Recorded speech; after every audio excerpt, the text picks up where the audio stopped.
Are the probate laws in Florida different or unusual than some of the other states? Um, And these pool companies, there are many out there to talk to, but they're not always financially secure. So what happens when we sign a contract with a pool company and say they don't perform? What are our remedies there? When you're reviewing some of these contracts, what specifics are you looking for? Attorneys are required for the closing of a real estate transaction. Is that true here in Florida? Hello, this is George Latos for Love SRQ and Be Local. And today we're talking to attorney Paul Grivas.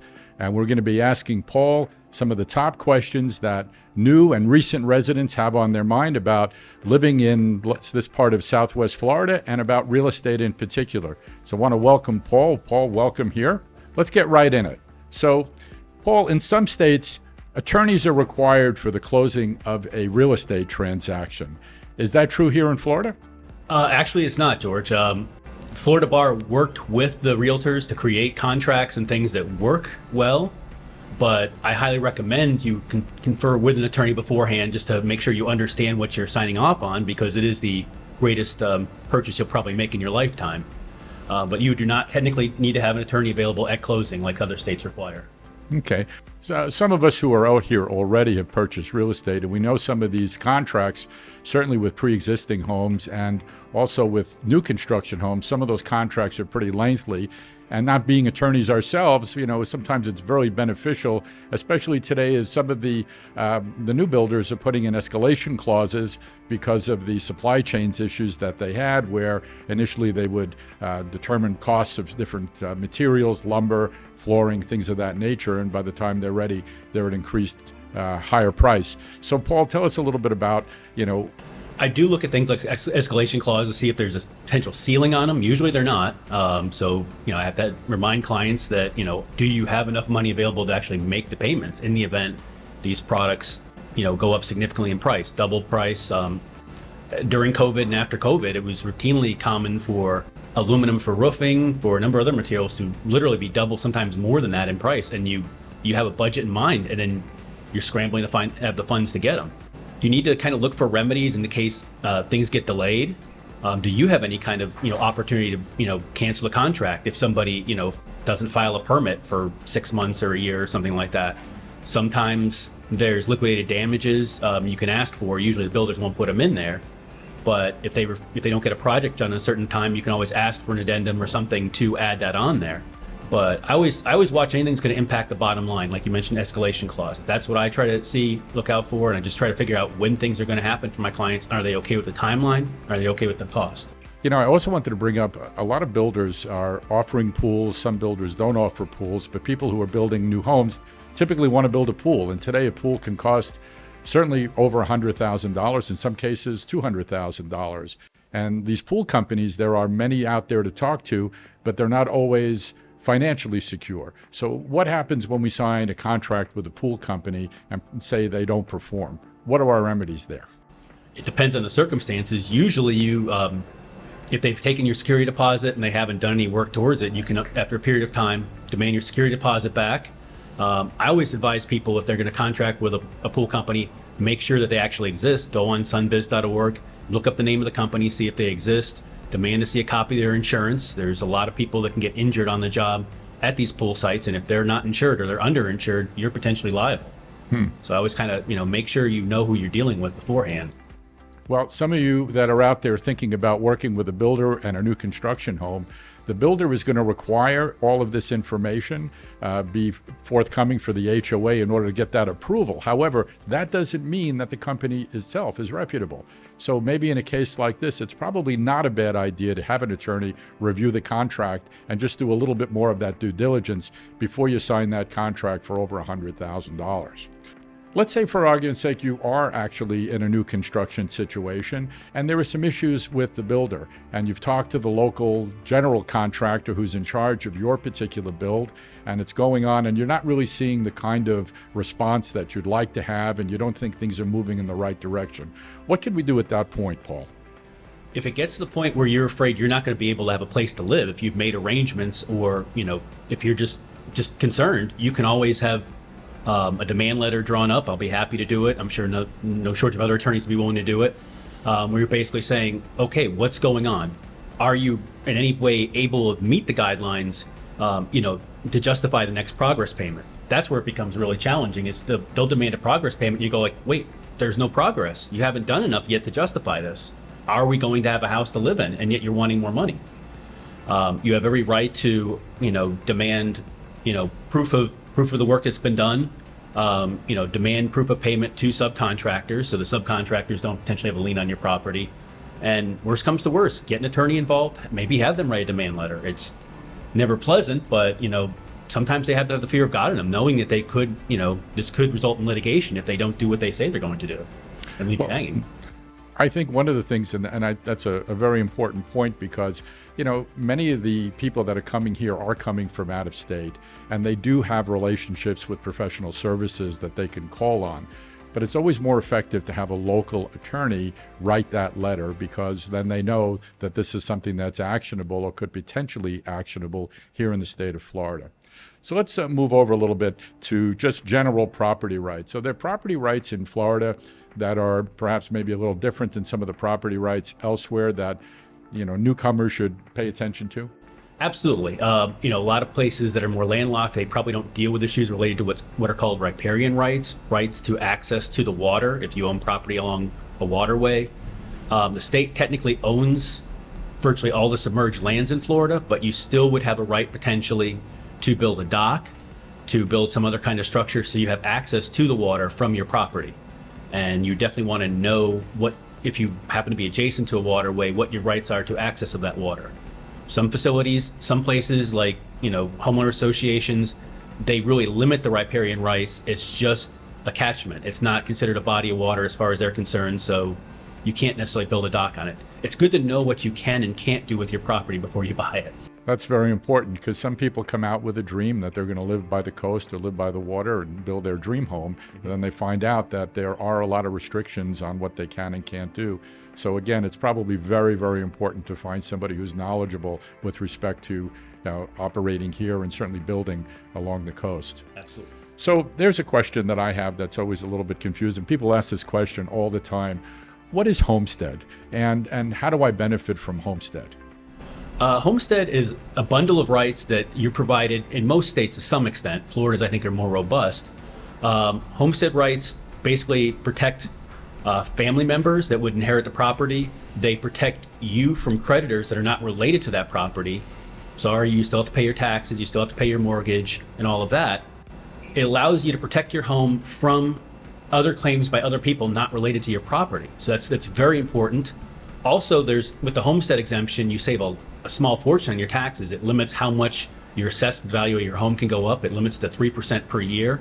And also, you have a part that's going to be exempt from taxation. So you can save a small fortune on taxes.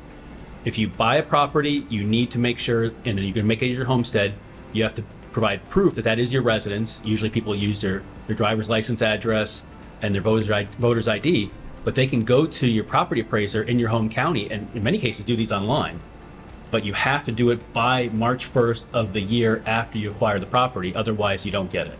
That's really important information right there, folks. Okay, I've got an estate plan and a will in my home state. Do I need to create a new plan when I move to Florida? Not necessarily.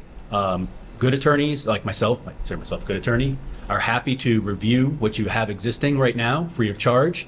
And in many cases, what you have is still considered valid in Florida. We are a state full of transients, and we understand that people may have made plans in another state.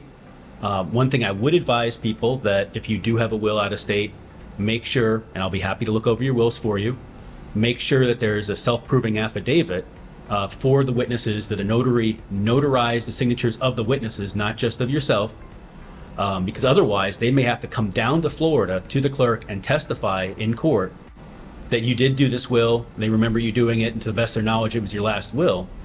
If you had it done 20 years ago up in Buffalo, the witnesses may not be capable to come down on your passing and do that. But in general, we do honor other states' wills, but I'll be happy to look it over for you free of charge. Okay. What if I want to make changes to the will? I always recommend, when it comes to wills, I always recommend a new will.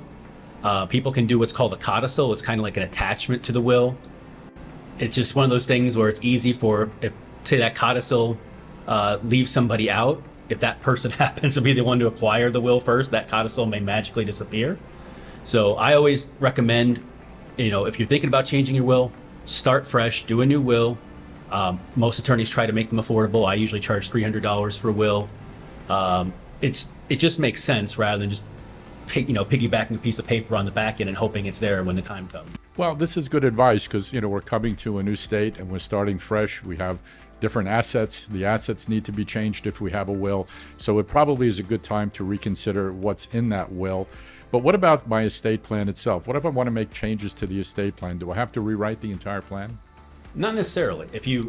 By estate plan, if you mean a trust, it's very easy to make a trust amendment, not very time consuming, not very expensive, where you're just saying, maybe change your designations of beneficiaries along with it, but put some language in there saying that the trust is now located in Florida, in Manatee County, Sarasota County, what county of Florida, and that you understand that there's any confusion between Florida law, particularly homestead law, and the trust, Florida law will dictate, and then the rest of the trust will be deemed valid. Are the probate laws in Florida different or unusual than some of the other states? Probate laws in Florida, in some ways, are a little more generous in terms of who can be personal representative. A lot of states require you to be a resident of that state. When my father passed, I could not be his personal representative because I was not a resident of the state of Wisconsin. Florida does allow for family or a resident to be the personal representative. There are some wonderful things that Florida has that aren't necessarily probate law per se, but you can avoid probate. You can do what's called an enhanced life estate deed, commonly called a ladybird deed. It's kind of like, if you've ever heard of a POD, a payable on death on your bank account, it's kind of like that for your home. And it's a great way to avoid probate without a trust. I am happy to write a trust for you if you insist on one, but you may not need it. And that's a very nice thing, and we're blessed to have that here in Florida. Good information. Many of us are coming to Florida because they want a new life, and some of us want to start a new business.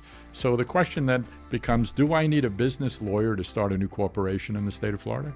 You do not. I think it's advisable to have a business attorney. Florida has a very handy setup for creating businesses, creating LLCs, creating corporations. It's called sunbiz.org. It's the Florida Division of Corporations, and it's very easy to set up a business.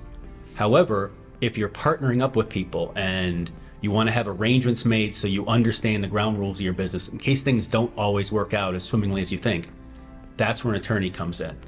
You can write your bylaws, you can write your articles of organization for your business, for your LLC, and that way, when things don't work out, you have a plan. It also allows you, if you have a family business, to avoid probate and make sure the kids get the business without having to go through probate. If their ownership is with right of survivorship, it just automatically passes to them.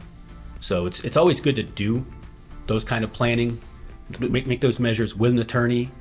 But technically, you don't have to. Just like home, it's not necessarily a good idea. But so I take it it's probably not a great idea to start a sole proprietorship. It's not. A sole proprietorship, DBAs, doing business as something. You personally doing business as something without incorporating. No, it does not. It doesn't protect you from anything. So if your business is liable for something, you're personally liable for it. Whereas you have some measure of protection if you incorporate or create an LLC. So this is probably the toughest question I'm going to ask. Paul, what would you tell a younger version of Paul Grivas about first starting out here in Southwest Florida? I would probably say, don't turn down any potential opportunities. In a million years, I didn't think I'd be doing this. I never thought I'd be a lawyer. I hate lawyers for the most part. I've come to meet some very nice people that are lawyers, but I never thought I'd be doing what I'm doing. And I never thought I'd be practicing the areas of law I am. And I consider myself blessed to have met great people like yourself and your wife and any number of other people that I wouldn't have met but for doing this. So what do you love most about living in this part of Southwest Florida? I love the nature. I love the water. I love getting out boating, fishing, kayaking with the kids when I get a chance. This is a little scary about going on the kayak, but just love getting out there and enjoying things. Every place else, 6 months out of the year, you're cooped in, you're cooped up, you're waiting for everything to thaw out. it's, there's always something to do any time of year. And we're just blessed to have all this on our doorstep. That's great. Tell us a little bit about your practice. So if there are other questions out there and people want to get a hold of you, tell us a little bit about the practice and what's the best way to get a hold of you. Absolutely. You can always look at our website, 941law.com. We strive to help people protect what's theirs. We do estate planning, real estate, probate, handling the matters when you lose a loved one, intellectual property, any kind of ideas for your business, a trademark, an invention, and just basic business law. Just try to help people get things set up and protect what they've put their blood, sweat, and tears into. Our offices are in downtown Bradenton in the Antiques District, just east of downtown on State Road 64. The website's 941law.com. Our office line is 941-251-6030. And like I said, just east of downtown on State Road 64. Well, Paul, thank you for sharing some really important information that I know are on the minds of a lot of people who are thinking about coming, and a lot of people who are already here, some of the new residents, and it was great information. This is George Latos signing off until our next series interviews. Take a look at Be Local. It's attached here down below in a link. It's free. It's great information about living in the part of Southwest Florida. And we'll see you soon. Thank you, George.